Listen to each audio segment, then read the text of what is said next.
Chapter 13, Nina. The next morning comes way too early. Dominick and I made love several times during the night, sleeping for a bit, then waking each other up for more. We were both insatiable. If it weren't for the morning sickness, I wouldn't mind going another round with my hunk of a husband, but I barely made it to the bathroom in time before my stomach revolts. He rushes in to hold my hair back, but it's too late. I have to get in the shower to wash the remnants out of my hair. I need to get cleaned up anyway.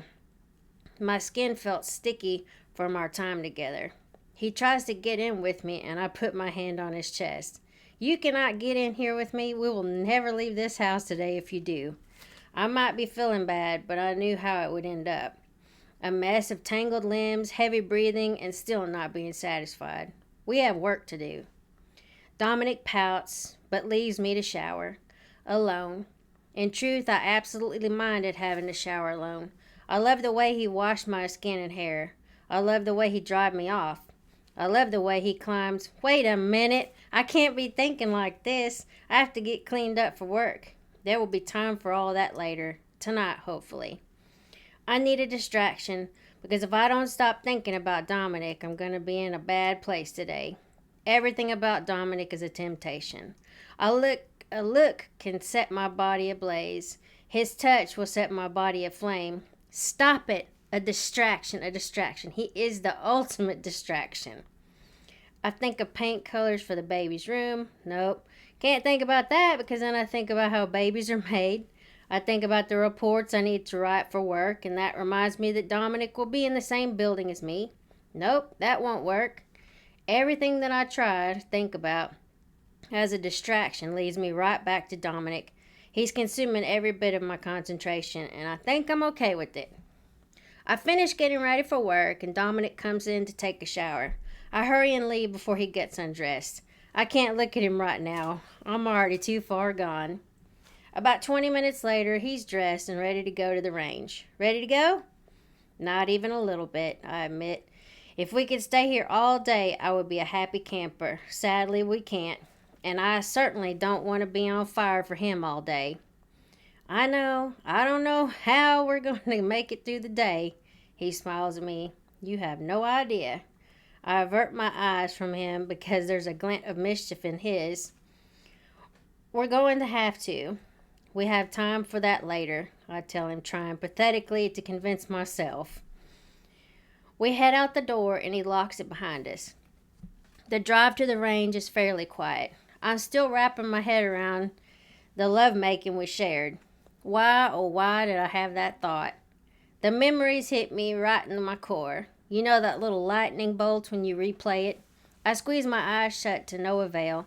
The images are more vivid then. I shift in my seat. Are you okay? Just a little uncomfortable with the memories that are bombarding me this morning and the way he made me feel last night. Is it the baby? He sounds concerned, placing his hand on my stomach. No, the short, shut this conversation down answer. Everything is fine. Then what is it, he asks.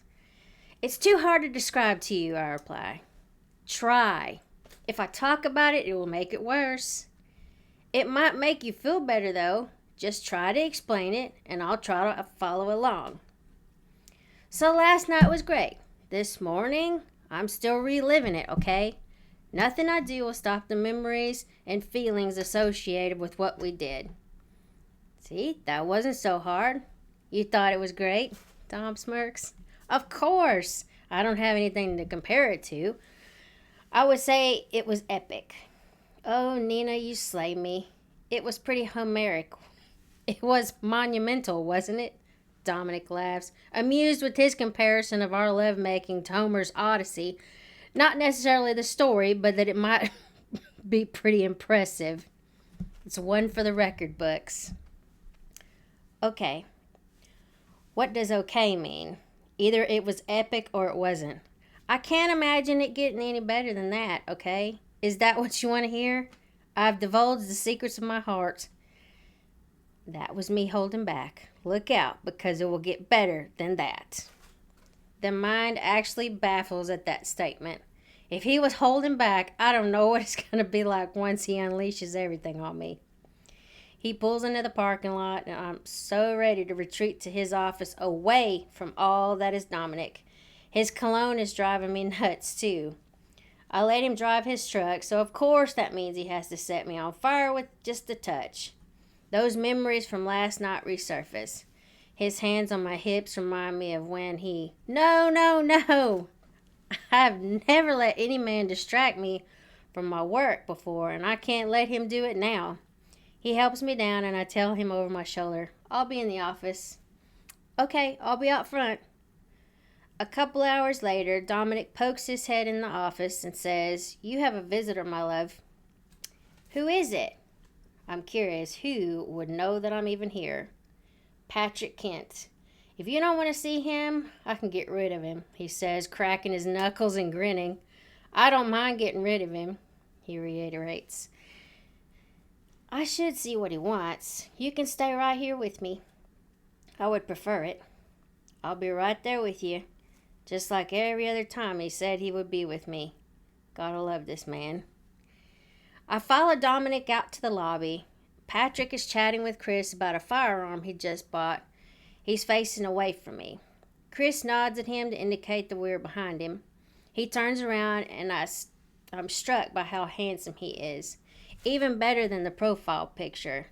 Usually it's the opposite, but not in this case. He starts with, Can I talk to you in private?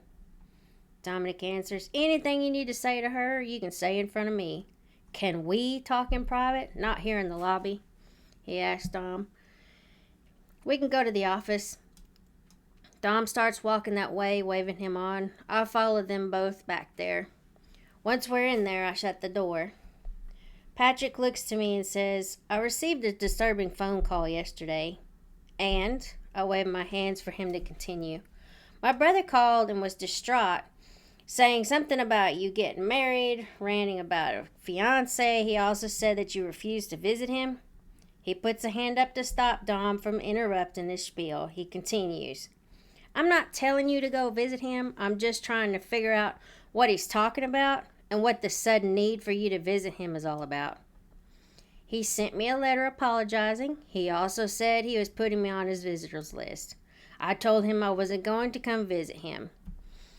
I don't owe him anything, Patrick. What he did was messed up. The photos, the threats, the rape. Just because he apologized doesn't mean he's free from the consequences.